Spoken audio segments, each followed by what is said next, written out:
All right, Tim, the time's come. I'm warm. The airplane's warm. You're ready to go. We're going to have a good time today, and happy premature birthday. How's that? Thank you. So go ahead and add some power and line up the airplane with the imaginary center line of our runway here. So again, the idea is to kind of let it roll forward until you get some, you start seeing those little white runway markers. And then when you're ready, just bring the power on in. Let's go fly. As long as your heels are on the floorboards, nothing bad can happen. There you go. Perfect. There's straight. Bring the power all the way in.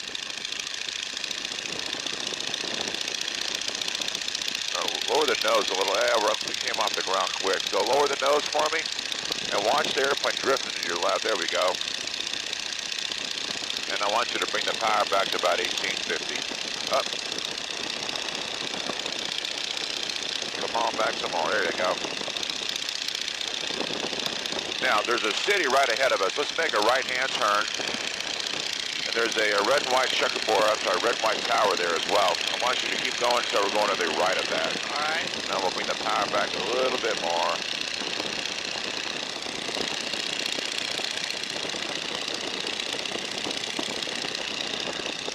A little bit more to your right. There's a guy who lives on the base of this tower here. He doesn't like planes so much. This is perfect right here. We'll go around his place. There's a guy who runs through here with a Cessna 172, and he's a pipeline patrol guy, and they have the authority to fly down like 200 feet, right. And he does that, and makes this guy down here mad, so. Now where we're going to be flying here today, Tim, is out here to the northwest. Okay. We'll kind of go around there so you can see where we're going. It's all that grassy area out there. Beautiful. And we can make a left-hand turn now. We'll head on out that way. What do you think about that takeoff? Got off pretty quick, didn't it? Yeah. Real quick. What happened on that is the stick wasn't quite in neutral, so it was a little bit, back. And so, as soon as it got airspeed of about 50 miles an hour, it came right off the ground. Now, this road down below you, this is a north-south road. The Mode C Veil for Orlando International comes up and touches that road. So we're going to do our air work to the west. All right. And we'll climb up, best climb speed 75.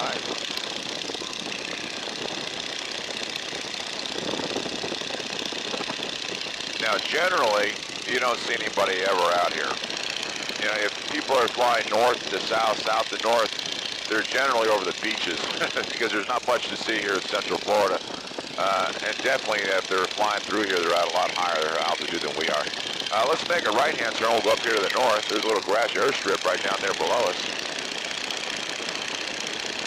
Kind of nice. Unfortunately, no one really flies there, which makes the grass like carpet. Yeah. All right. So here's the deal. As we continue our climb, we can make some shots. Let's make another left-hand turn. You can see up here we have a fence line or a tree line there. Yeah. Since we're going to run you through these commercial check ride stuff.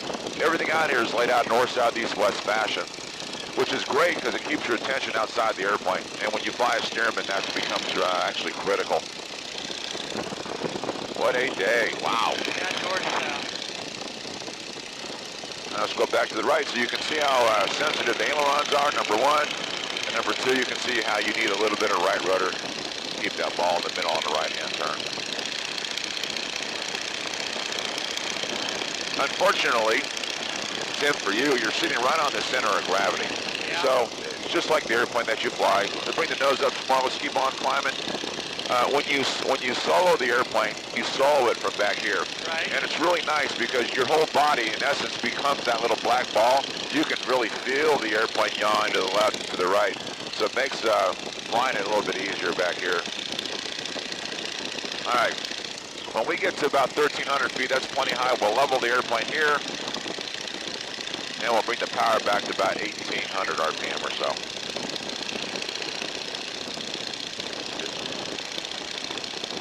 Now, if you feel you need to try and maintain altitude, fine. We're here in a Stearman, so we're going to kind of go through here.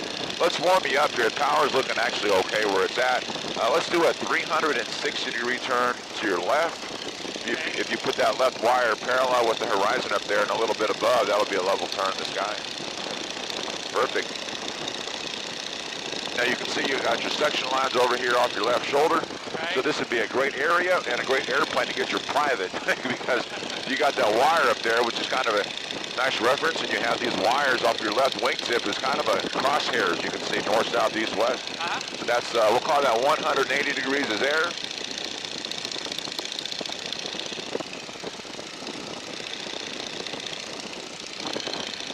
$270 degrees would be here.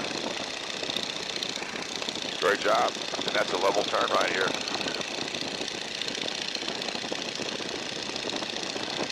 .360s here. Great job. Let's try one to your right.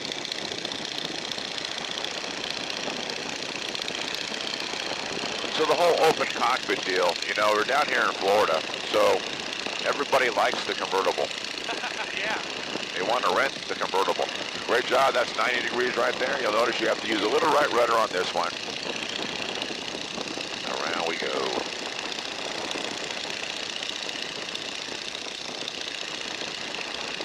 .180 degrees is here.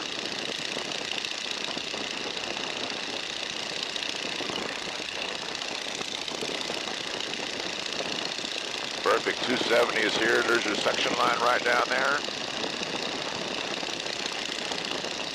Now, did you tell me you had an Archer or an Arrow? Arrow.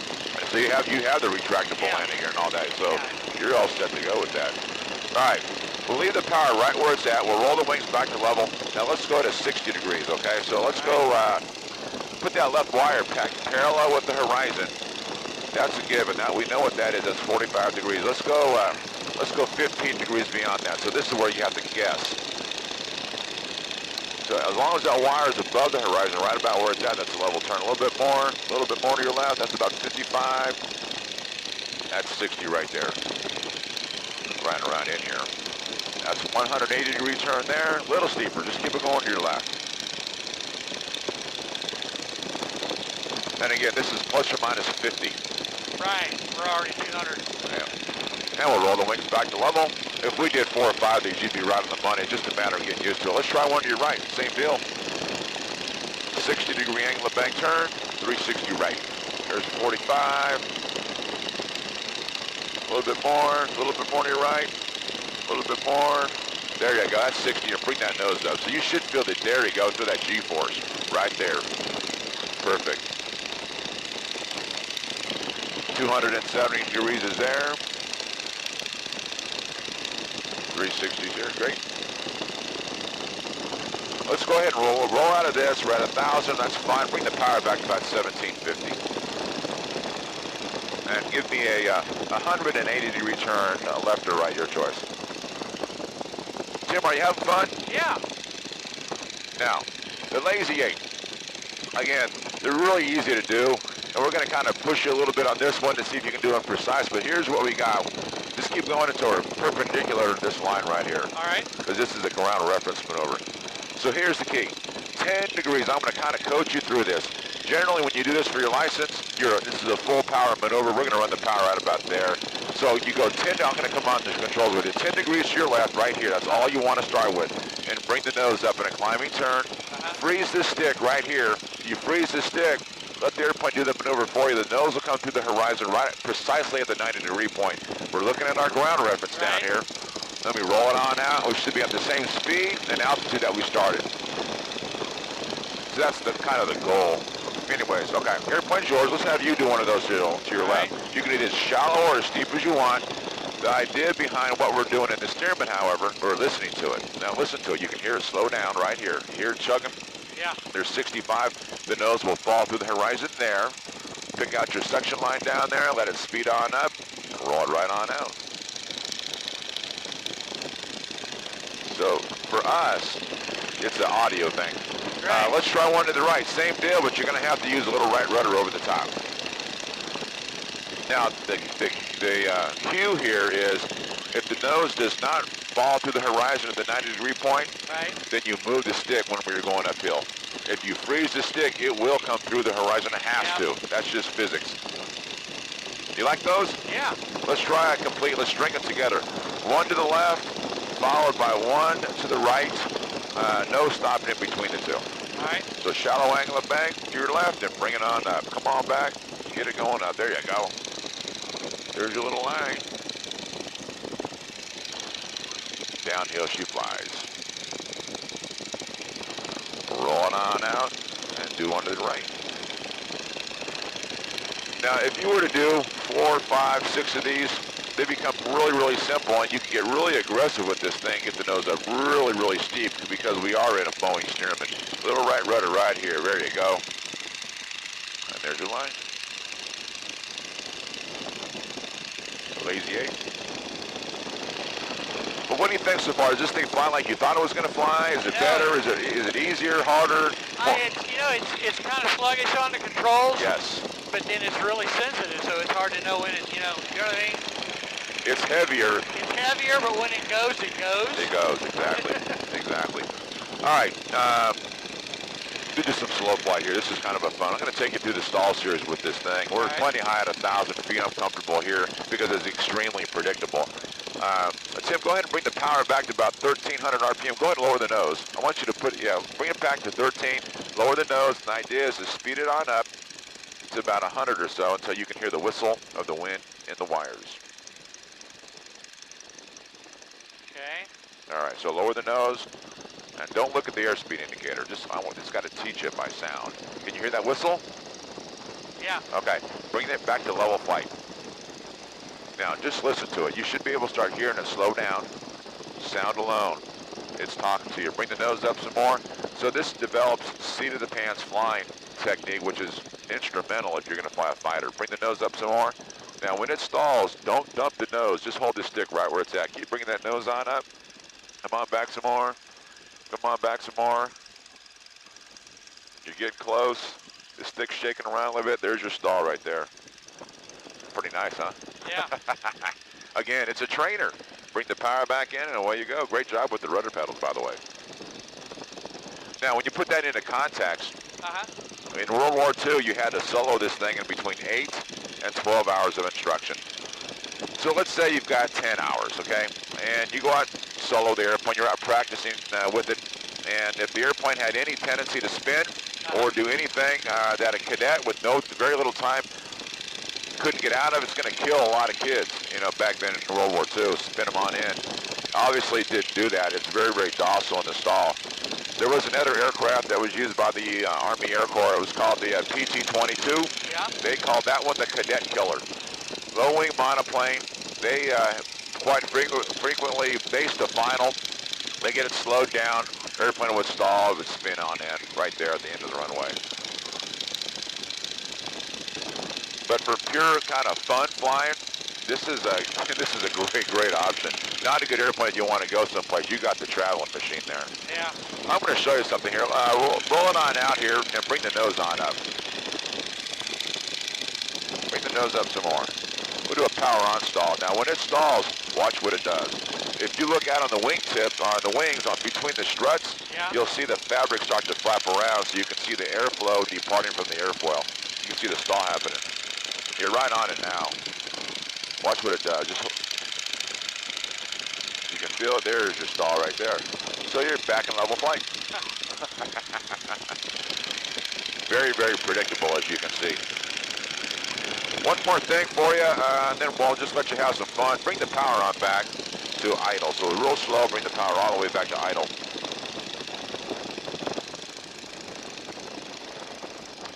This is kind of neat because right above the stall, you can start to smell the exhaust fumes coming into the cockpit. And where this becomes really critical is when you land it, when you learn how to land it, if you start smelling exhaust, it's the same deal, you're right on the stall. So you want to bring the power all the way back to idle, all the way back. There you go. Now start bringing the nose up. You'll still, tell me when you smell that. I got it. You smell that, bring the nose up some more, get it way above the horizon or it won't stall, it'll just mush. And you're on, and there's your stall right there. Very docile. Anyway, flying's supposed to be fun. You know, we haven't talked on the radio to anybody. There's no one around here. There's you and I.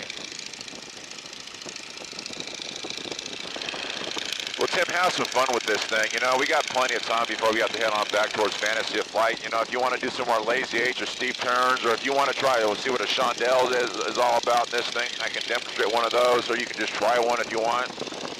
But the fact is, we're just up here kind of playing around today. basically it was 65 hours was your primary training course. So it's 65 hours in this Stearman. From this, the BT-13 basic trainer, 100 hours in that. Night flight, instrument training, and formation work. From that, the Texan T6, Navy called them SNJs, British called them Harvards, and then from there, the fighter. So let's just say you've got maybe 300 hours total time and you're flying a P-51. Are you crazy? With guns in it? Yeah. What a time. And you're 19 years old. I know. We live in the wrong age. We do, absolutely. And somebody else, I forgot to say this, and somebody else is paying for the gas. Yeah. Exactly. What would you like to do? I don't know. You want to try, Shondell? You got it. Okay. You want me to do one for you? You want to try one? No, you can do one. It's a maximum climbing turn. It's a full power maneuver. We're going to leave the power right where it's at. So right now you're going to the west. I think there's a section line right down below you. So right at the 90-degree point, basically you dive the airplane and you bring it on up like this. That's about the angle you want. Now at 90-degree point, it should be right on the stall. So we're just kind of waiting here. Now this is where it gets tricky. So we're going to start rolling on out. You do not want to let it stall. You kind of feel it stalling right there. And so you're kind of cross controlling. You're bringing the nose up a little bit more. And you roll it on out 180 degrees. And then once you get here, you want to have the VSI on 0. It's stalled. Let me try one more here. Okay, add more power here. So right now our altimeter says about 1,100 feet. Let's see how much altitude we can gain here. So I pull it up too steep initially. So there's 90 degrees. So you gently start to roll it on out. Right. So you add a little right rudder because it's the torque here. Now, as you come around, we don't want any more altitude at 180 degrees. You want the VSI on 0. You just start nursing the nose down because we want the airspeed back. So depending on what airplane you're flying, you can get 400 feet out of that, 500 feet, but it is a full power maneuver. All right, airplane's yours. If you want to try one, have at it. No one's around you. And obviously, it's always easier to go to the left than to the right. At 90 degrees, coming around right here. So now you have to increase your angle, bring the nose up, keep the nose up so it doesn't descend. Start rolling it on out, back the other direction. I think when you start doing your training, that'll be maybe the easiest one. It's not, those aren't hard at all. The lazy eights, you have to work on those, the steep turns. The thing that I did on my check ride is I forgot to open the cow flaps on my minimum control airspeed, minimum control, and I cooked the engine, man. That stuff was at red. The cylinder head temperatures were at red line pegged, and it took a while to get them out of there. So I told on myself, and the guy let me slide on that one. That was good. Yeah. I just installed a JPI in the Aero. Yeah, nice. EGT was dying, so. Now this airplane that you're flying today, auctioned off 1946, 310 bucks. Wow. And then went out to California, and it was interesting back after when all these airplanes were auctioned off, you could not have them in military colors. So this airplane was painted by the military red and white, and they sold it off and went out to California. It was used as a toy like this for a couple of years until 1950. It was sold to the San Joaquin Mosquito Abatement Company. They put the big engine in the front and a tank in the front, and they used it to kill mosquitoes. From there, 1955, full-fledged crop dusting outfit. It was wrecked in 72. My father bought it. The guy was flying it underneath power lines, which was pretty common, you know, to do that. Didn't get low enough, wiped off the upper wing. Wow. And the pilot was fine. It's a Stearman, no one gets hurt in these things. And then it took them 18 years to restore this thing. So we've had it now for 41 years. Wow. And it flies really, really nice. I think you're enjoying yourself. Yeah, I am. You want to try another Lazy 8? Sure. Let's try one. All right. No one's around you, so you can go right or left, your choice.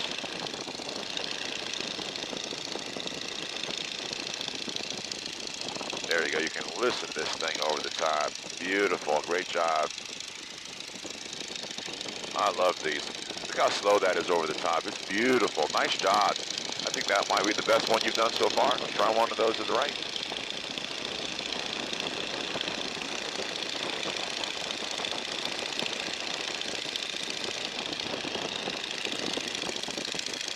Beautiful, nice. When you get really good at these and you're by yourself, you can do them, you don't have to have a parachute on, but you can go straight up and straight down with it. And it's really cool because if the airplane was to stall when you're going up, what's it going to do? The nose is going to fall right through the horizon. That's what we wanted it to do anyway. So it's really kind of a fun thing to do with the Stearmans, and you know that these things are stressed beyond belief. It's 9 G's positive and 6 negative. So they are really, really strong airplanes. As you come around, you're going to see a lake right over here. Yeah. That's Lake Parker over in Lakeland. On the west side of that lake, there was an Army Air Corps training base there with Stearmans. They had 225 of them in World War II. And where you're flying at right now, this was their practice area. So every day there's a couple hundred Stearmans doing what you're doing here. South of us is Bartow, P-51 Mustangs and Texans were down here. And then down kind of on the way to where you're going to be going, Lake Wells is Sebring is beyond that about another 30 miles. And that had B-17s. The big car race they have at Sebring, the 12 hours of Sebring, is actually held at the airport. And they use one of the runways as a straightaway. Oh, okay. Nice. Fun stuff. Getting used to it now. It's a little bit difficult, you know, because the pedals are far apart, which is odd. The stick instead of a yoke, which is odd. Got to get that sensitive feel to it. Yeah. It's pretty fun. I enjoy this thing. You know, I'm sure you are. If I was to fly your Arrow, I would be like a fish out of water. I mean, with all the instruments and the stick, of course, that wouldn't fit real well. But you know, I think us guys, we kind of get this. You can actually have kind of a relationship with the machine. You know, you take good care of it. It's going to take good care of you. That's why I really enjoy this thing. This thing's like flying a sports car. That big old brown airplane back there, it's like flying a, you know, VW bus. You know, it's just a big old thing. When you guys come up to date, you'll have to give me a call. Cool, absolutely. We'll go take the Arrow up. That would be cool. High performance. Well, medium performance. Yeah. The only time I've ever flown a retract was when I got my rating. That big old lever down there, I just assume have my landing gear down, locked and welded, bolted. Yeah. All right, let's head on back towards Fantasy of Flight. It's off your right wing over there. You can actually see the museum on the other side there. We're at 1,000 feet. We're going to be flying over Polk City. This is a great altitude. And we'll check the wind, see what the wind's doing. All right. And we'll pick our runway here. You know, I might want to, well, look, but I might want to use our long runway. Okay. When we land, because the wind comes off the water so it's smooth. And like you guys have a lot of obstacles. You guys have a lot of trees around. I remember there's that line of trees on the west side of the airport, I think. Right. And this airport is a little bit tricky to use depending on which way the wind's blowing. So we have Fantasy of Flight here. Yeah, we'll use our long runway. Over the nose about 3 miles, maybe 2 miles. It's hard to see right now, Tim, but you're going to see a bluish green water tower. Now it's off your right. It's on the other side of I-4. Do you see it there? Yeah. All right, that's going to be your landmark. That's going to set you up for a midfield crosswind entry to our pattern. We'll fly right-hand pattern for that. Unless your family's down there, if you wanted to get over the water here and do a lazy 8 for them to see, that's fine if you want to do that. All right. We'll just stay right about this altitude.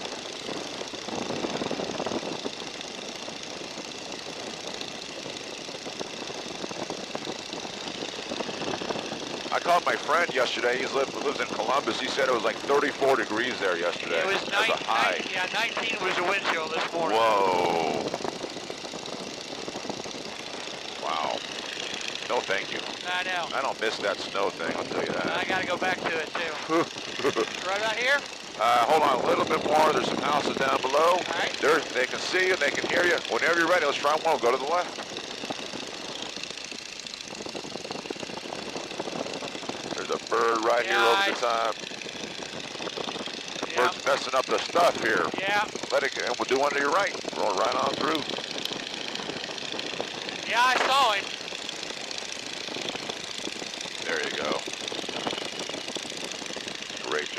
over the top. Good.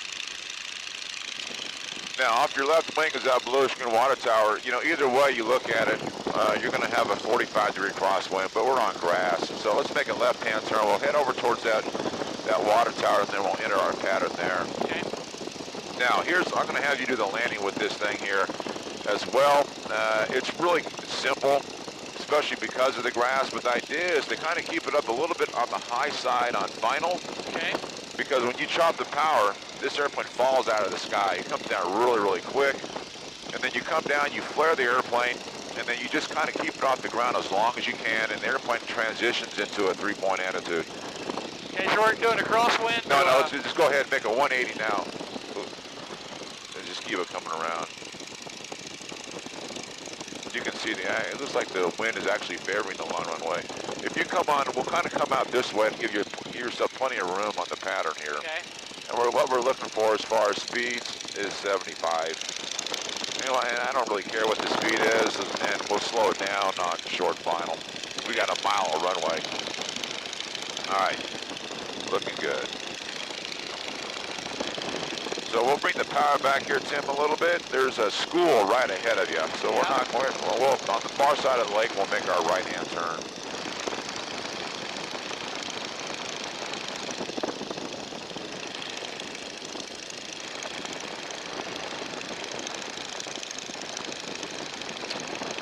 All right, let's make that turn here.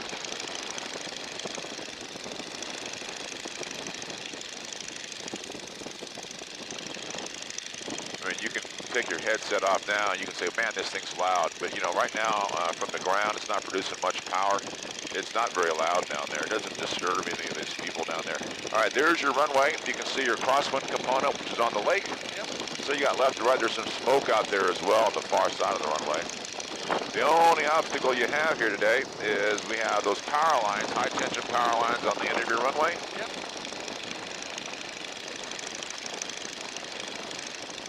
Now, you've heard the stories of a Stearman, I'm sure. You know, they are not easy to land.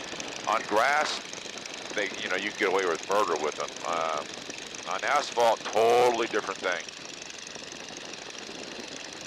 They like to ground loop. There you go. Now, I had you do all those stalls up at altitude for this right here, because you can hear the whistle of the wind in the wires. We have the runway made, so you can bring the power back, and there's your runway there. So if you drag this thing in with a lot of power, you don't see anything. It's kind of makes it tough.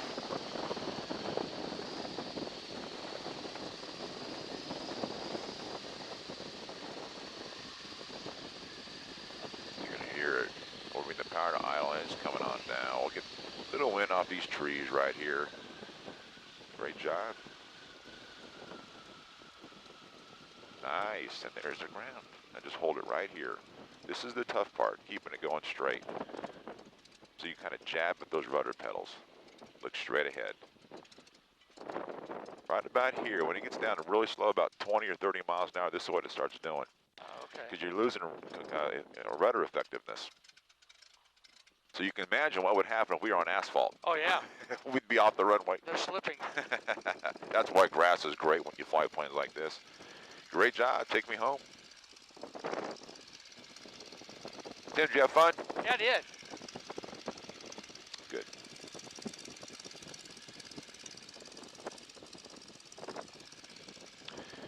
Have you ever been, there's a little grass strip up northwest of Delaware. It's called Mount Victory. No, Mount Victory. Have a little grass strip there. There's a little restaurant there. It's kind of a cool thing. Yeah, I haven't. There's a neat restaurant up at Urbana. Oh, yeah. They got those homemade pies there. Yeah, oh man, yes, you got that right. Well, they had the B-25 reunion up there a year and a half ago. So basically what we're looking for here, alligators, turtles, and cows as we head on in.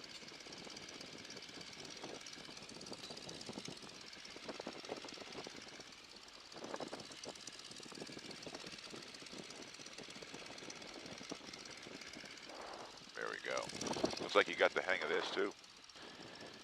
Most of my non-pilots, in fact, I'm going to say like 99% of my non-pilots who fly this thing, they tell me that this portion right here, this is the hardest part. Well, it is.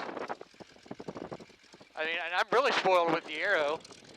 My rudder's coupled with the nose gear. Right.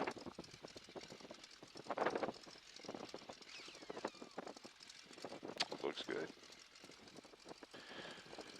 So we'll get you back in here. I got a little certificate that you can put on your wall with your Stearman poster. It's got the N number of the airplane so you can log it. You know, you had...